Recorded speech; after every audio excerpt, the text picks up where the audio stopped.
నమో శ్రీనివాసాయ నమః. నమో వెంకటేశాయ నమః. అందరికీ నమస్కారం అండి. ప్రతిరోజు రాశి ఫలితాలు తెలుసుకోవడానికి ఇంకా మన ఛానల్ సబ్స్క్రైబ్ చేసుకోకపోతే ప్లీజ్ సబ్స్క్రైబ్ చేసుకోండి. లైక్ చేసి మీ పూర్తి సపోర్ట్ మన శ్రీనివాస ఛానల్ కి ఇవ్వండి. ఈ వారం రాశి ఫలితాలలో గోచార్య రీత్యా వృషభ రాశి వారు ఎటువంటి శుభాశుభ ఫలితాలను పొందుతారో తెలుసుకోవడానికి ఈ మన వీడియోని ఎక్కడా స్కిప్ చేయకుండా చివరి వరకు చూడండి. భార్యాభర్తలు ఒకరిని ఒకరు బాగా అర్థం చేసుకోవడం వల్ల మీ వైవాహిక జీవితం ప్రేమతో నిండి ఉంటుంది. విద్యార్థులకు అనుకూలమైన ఫలితాలే గోచరిస్తున్నాయి. అందరినీ కలుపుకుపోయే మీ స్వభావం మీకు సంఘంలో పేరు ప్రతిష్టలను పెంచుతుంది.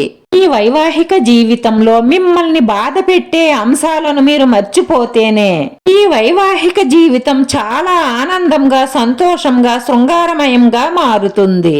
రాజకీయ రంగాలలో పనిచేసే వారికి అధిక శ్రమ ఉంటుంది. వివాహితులకు మంచి మంచి వివాహ ప్రతిపాదనలు వస్తాయి.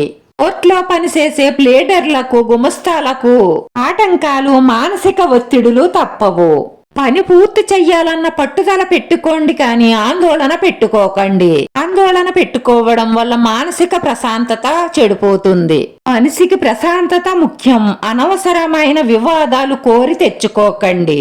ఎవరి సమస్యల్లోనూ మీ తల దోర్చకండి. అనవసరమైన చిక్కులు కోరి తెచ్చుకోకండి. వృత్తి వ్యాపారాలు సంతృప్తికరంగా కొనసాగుతాయి. దర్శనాలు చేసుకుంటారు. మీ ఆదాయానికి మించి ఖర్చులు గోచరిస్తున్నాయి కాబట్టి సుబ్రహ్మణ్యేశ్వర స్వామి అష్టకం పారాయణం చేయడం వల్ల శుభ ఫలితాలుంటాయి. ఈ రోజు మీ జీవితానికే అర్థం కల్పించే ఓ బంగారం లాంటి శుభవార్త మీ భాగస్వామి మీకు చెప్తారు. ఈ రోజు మీరు ఒక అందమైన స్త్రీతో చాలా చాలా జాలీగా గడుపుతారు. వారి వల్ల మీకు ధనలాభం కూడా గోచరిస్తుంది. ఆదాయాన్ని పెంచుకోవడానికి పట్టుదలగా ప్రయత్నం చేయడం మంచిది. లేదంటే ఆర్థిక ఇబ్బందుల్లో కూరుకుపోతారు. ఈ సామర్థ్యాన్ని పెంచుకునే ప్రయత్నాలు జరుగుతాయి. కుటుంబ సభ్యులతో, పిల్లలతో కొంత సమయం గడపడానికి ప్రయత్నిస్తారు. స్త్రీలకు చిన్న చిన్న అనారోగ్య సమస్యలు ఇబ్బంది పెడతాయి. సమయానికి ఆహారం తినడం, తగినంత విశ్రాంతి తీసుకొని ఆరోగ్యం పట్ల శ్రద్ధ వహించండి. ఈ వారంలో కొత్త పనులు మొదలు పెట్టకుండా ఉండడమే మంచిది. ఆరోగ్యం మీద ప్రభావం చూపించే పనులు అసలు మొదలు పెట్టకండి.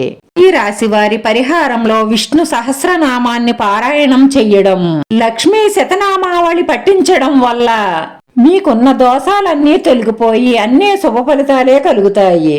ఈ రాశి వారి అదృష్ట సంఖ్య 5. ఈ రాశి వారికి కలిసొచ్చే రంగు తెలుపు రంగు. వీడియో నచ్చితే లైక్ చేయండి. మీ లైక్ మాకు ఎంతో విలువైంది. మీరు లైక్ చేయడం వల్ల ఈ వీడియో కొంతమందికి చేరుతుంది. నా శ్రీనివాస ఛానల్ ఆదరించండి. అందరికీ ధన్యవాదాలండి. నమో వెంకటేశాయ నమః.